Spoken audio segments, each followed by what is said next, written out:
Hola, buenas tardes a todos, a todas. Estamos aquí desde la central celebrando el 36 aniversario y en el primer Congreso Nacional e Internacional de Personas Mayores.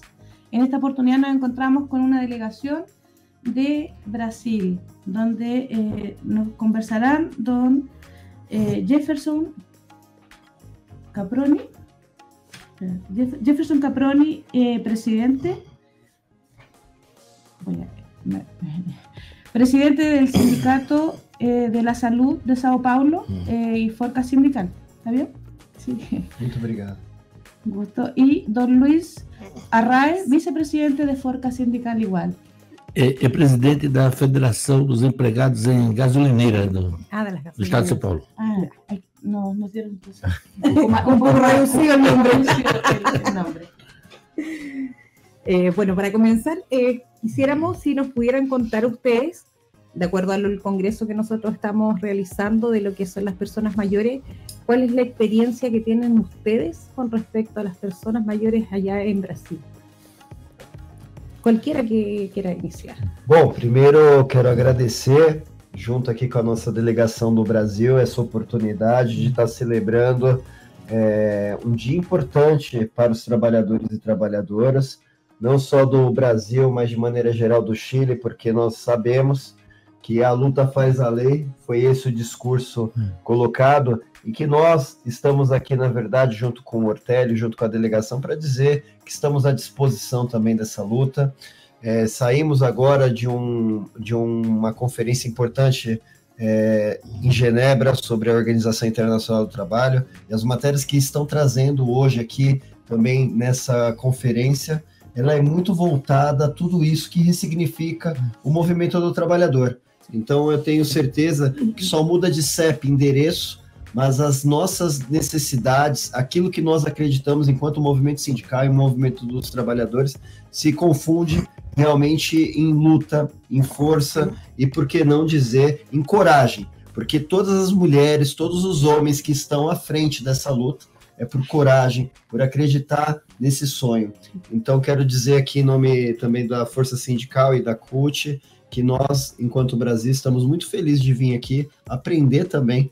E, claro, vamos sair daqui com muito mais bagagem, com muito mais ânimo para poder também levar isso para o nosso Brasil. Felicito a CUT pelos seus 36 anos. Aliás, nós somos contemporâneos, nós também temos uma idade muito parecida, uma idade muito próxima uma da outra, nossa central e a CUT aqui. Então, felicito pelos 36 anos e também pelo Congresso. Importantíssimo o primeiro Congresso Internacional, Nacional e Internacional sobre Pessoas Maiores. A pauta do neoliberalismo, ela é uma pauta global. O neoliberalismo e com o avanço da extrema esquerda, a pauta deles é global, é de flexibilizar e retirar direito dos trabalhadores, da mulher e das pessoas maiores. Por que nós, trabalhadores, também não fazemos a nossa pauta ser global? Essa é a importância do movimento sindical latino-americano e mundial, de fazer as pautas, unificar as lutas e as pautas para combater o avanço do neoliberalismo no mundo inteiro. Veja só, a reforma praticada aqui no Chile, há alguns anos atrás, na aposentadoria das pessoas maiores, foi uma crueldade.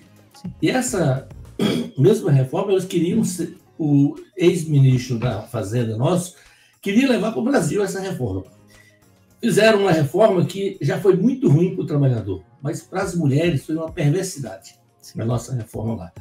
Então, para que nós combatamos isso, precisa que o movimento sindical unifique as suas lutas globalmente, unifique as suas pautas e, a partir daí, a gente consiga enfrentar, inclusive politicamente. Por que o movimento sindical não se esforça mais para aumentar a representação nos parlamentos? Você veja que no Chile, o presidente está passando por um aperto muito grande por não ter maioria no Congresso. E não é diferente no Brasil. Sim. Você precisa negociar, porque você não tem maioria no parlamento. E isso, o movimento sindical peca nesse aspecto, de não se envolver mais politicamente na conscientização dos trabalhadores de que devemos fazer com que conseguimos derrubar essa iniciativa da extrema-direita, está avançando tanto na América Latina e no mundo. Isso cabe a nós, dirigentes sindical, também fazer essa pauta política e conscientizar os trabalhadores na hora de votar principalmente no parlamento. Con respecto a lo que ustedes han visto acá en Chile, con respecto a las políticas que nosotros queremos empujar a que se puedan ir realizando, ¿ustedes en Brasil tienen políticas públicas ya que estén implementando con las personas mayores? Ya sea en la reforma laboral, en que tengan mejores sueldos, pensiones buenas para el momento de dejar de trabajar. Bom, nós passamos por momento no Brasil, com o golpe na presidente Dilma e a eleição do Jair Bolsonaro, nós passamos por momento muito difícil, tanto de todos os pontos de vista, tanto político como econômico, nós passamos por um momento difícil. Nós tínhamos avançado muito nas pautas dos trabalhadores, nos dois primeiros governos do presidente Lula, no primeiro governo da Dilma, nós tínhamos avançado muito na proteção à mulher, na proteção aos direitos sociais. Com isso, nós demos alguns passos para trás. Nós tivemos um retrocesso muito grande. Tem um presidente que falava que se fosse empresário não contrataria mulher porque ela engravida. Que mulher tinha que ganhar menos que o homem. Então, essas falas, essa política do presidente trouxe para o nosso país uma divisão muito forte e aumentou muito, explodiu a violência, principalmente contra a mulher, feminicídio, tudo foi uma coisa que passou. Agora nós estamos tentando reunificar o Brasil, o presidente Lula está fazendo um esforço sobre-humano para reunificar o Brasil, para tentar fazer com que a disputa seja nas ideias, não seja na violência, e avançar novamente nas pautas sociais, de proteção às pessoas maiores, de proteção à mulher. O presidente Lula assinou recentemente uma lei que a mulher, não, exercendo a mesma função, não pode ganhar menos que o homem. Porque tinha casos que a mulher exercia a mesma função e ganhava 50% do que ganhava o homem. Sim. Ele já assinou uma lei que a mulher não pode exercer a mesma função, ganhar menos do que o homem. Já é algum avanço e a gente, apesar de não ter o apoio do Congresso Nacional, estamos junto com o presidente Lula para que a gente avance na pauta de proteção aos aposentados nossos, que são as pessoas maiores, principalmente a mulher, e a manutenção e a garantia dos direitos dos trabalhadores. Gracias. Você, se não pode comentar? Na mesma linha, eu acredito que o atual governo do Lula tem uma grande missão também, como foi colocado, principalmente porque as deformas que foram feitas pelo governo anterior, previdenciária, trabalhista, realmente retirou direito sobre a questão da desigualdade social, que é muito forte hoje no nosso país, e agora é a reconstrução. Não é diferente. Eu acredito que o governo, por ser progressista, oriundo do movimento sindical, nos fortalece. Mas hoje a questão da Previdência é algo que tem que ser tratado novamente e discutido, até unificando força com os co-irmãos que nós temos, como o Chile, e também a questão que está sendo discutida e trazida também pela força sindical, que é a questão da revisão da vida toda. Porque a Previdência Social, a Previdência como uma pirâmide, ela não pode ser considerada uma conta bancária. Ela não pode ficar paralisada como foi. Nós trabalhamos a vida inteira e ela ficou congelada. Então, hoje a gente teve essa semana um ato para que realmente fortaleça, né, também, levando para Brasília, que é o nosso Congresso Nacional, para fortalecer que os patrões que lá estão, que é a bancada do boi, da bala e da Bíblia, na verdade, destrave uma pauta importante da terceira idade, e porque hoje a maioria das nossas famílias ainda, quem é a rima da família é a terceira idade. É aquele vô, aquela avó que cuida de uma família inteira. Então, eu tenho certeza que o caminho está sendo esse, o Lula realmente sabe conduzir, está conseguindo destravar muita coisa lá dentro, mesmo não tendo a maioria. Então, eu acredito que o movimento sindical e o Arraes têm toda a razão de dizer que agora é um momento de reconstrução e que realmente a gente, enquanto movimento sindical, tem que estar mais politizado para dividir as opiniões, porque hoje ainda não temos essa divisão no Congresso, porque a maioria que está lá é conservador. É conservador. E a necessidade desse intercâmbio é tão importante que eu fico muito feliz de saber dos projetos hoje que tem no Chile, né? A questão da negociação setorial, que seria importantíssimo para os trabalhadores chilenos se isso avançasse no Congresso, né? Porque nós lá no Brasil, só para você ter ideia, eu cito muito esse exemplo, o Sindicato dos Comerciários da cidade de São Paulo, que a convenção coletiva ele faz para toda a cidade de São Paulo. Mais de quase 4 milhões de trabalhadores se beneficiam da convenção coletiva, uma única convenção coletiva feita por um único sindicato, então vale para todos. E aqui você vê essa pluralidade sindical que atrapalha muito a negociação.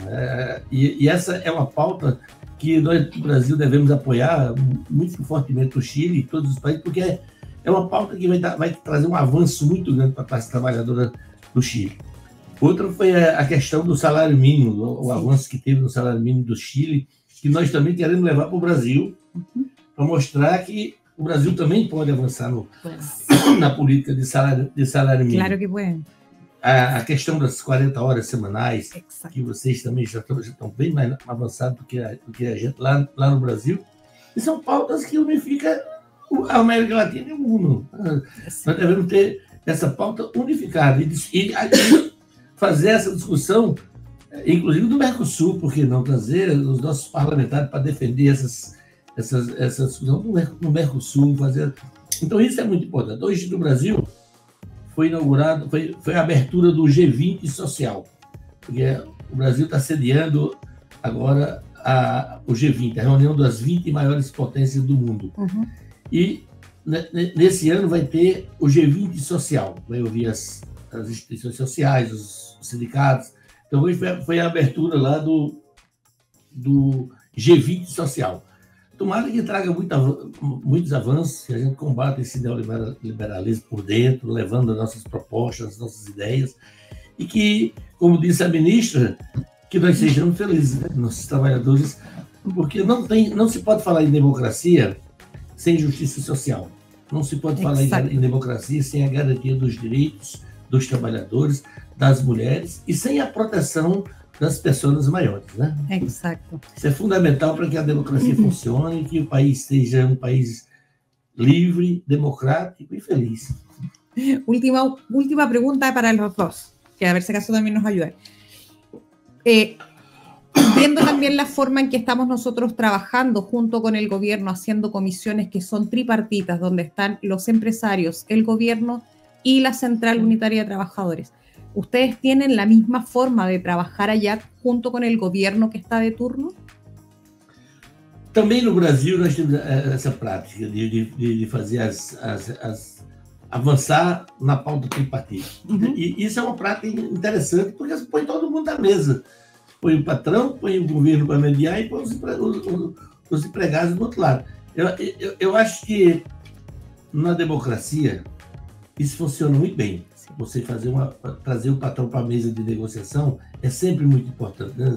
Porque você está ali e lá o governo vai mediar. É melhor o governo mediar uma reunião entre patrão e empregado do que a justiça. É isso. Eu acredito que quando a gente discute a questão da dignidade, do trabalho justo, é realmente numa mediação. É o tal do ganha-ganha. Não adianta a gente querer construir um país se não pensar em emprego, e a questão do trabalho decente faz todo sentido. Então eu tenho certeza que o caminho que vocês estão tomando aqui, eu fiquei muito feliz também, reforçando essa questão da jornada de trabalho, porque jornada de trabalho significa saúde. Eu sou da área da saúde e eu entendo, se você ajusta a jornada de trabalho, com certeza você vai ter mais garantias também do seu bem-estar. E também da educação, da saúde, de maneira geral, tudo isso. E a questão que envolve o salário de vocês está de parabéns, porque a gente ainda vê um país que ficou praticamente ali 4 anos congelado, a questão salarial nossa, e agora, nesse momento, saindo daqui, a gente tem muito mais força também de mostrar o que vocês estão fazendo aqui, o tal de fazer mais com menos, né? E conseguir entregar isso, porque isso faz o quê? Consumir. Isso faz as pessoas conseguirem utilizar mais aquele recurso agregado. Então, tenho certeza que esse é o caminho. No Brasil, nós temos uma prática tem muitos conselhos. O Lula agora criou o Conselhão da República, que é um conselho que ele senta uma vez por mês para ouvir, e aí tem pessoas de todos os ramos da sociedade, dos partidos políticos, do sindicato, da igreja, de toda a sociedade. E aí ele discute nesses conselhos. E tem conselho que gere o Fundo de Garantia dos Trabalhadores, o conselho do SESC, o conselho do SENAI. Tem muitos conselhos, e todos esses conselhos são tripartidos. A gente tem a participação do governo, das centrais sindicais e dos patrões. Isso, eu acho que é uma prática que só traz ganho, só traz benefício para ambas as partes e para o país. Queremos agradecerles el que hayan compartido con nosotros este momento, esta pequeña entrevista con respecto al congreso que se está realizando. Sí, bueno, desde la Secretaría de Personas Mayores, bueno, como dice mi compañera, agradecerle el que hayan podido venir a Chile, compartir con nosotros, sobre todo este primer congreso de personas mayores que se está realizando hoy día justo en esta nueva conmemoración de un aniversario que tiene nuestra Central Unitaria de Trabajadores y Trabajadoras. Bienvenido a Chile, un gusto haberlos tenido aqui. Nós que agradecemos e esperamos que o próximo congresso seja do Brasil, né? Nós temos no Brasil, que talvez seja o maior sindicato da América Latina, que é o Sindicato dos Aposentados, que é nosso, da nossa central, é o maior sindicato da América Latina. E fazemos os nossos congressos lá, e fica o convite aqui para o pessoal da CUT, no próximo congresso lá no Brasil, vocês já estão convidados pela nossa central. Muchas gracias. Gracias.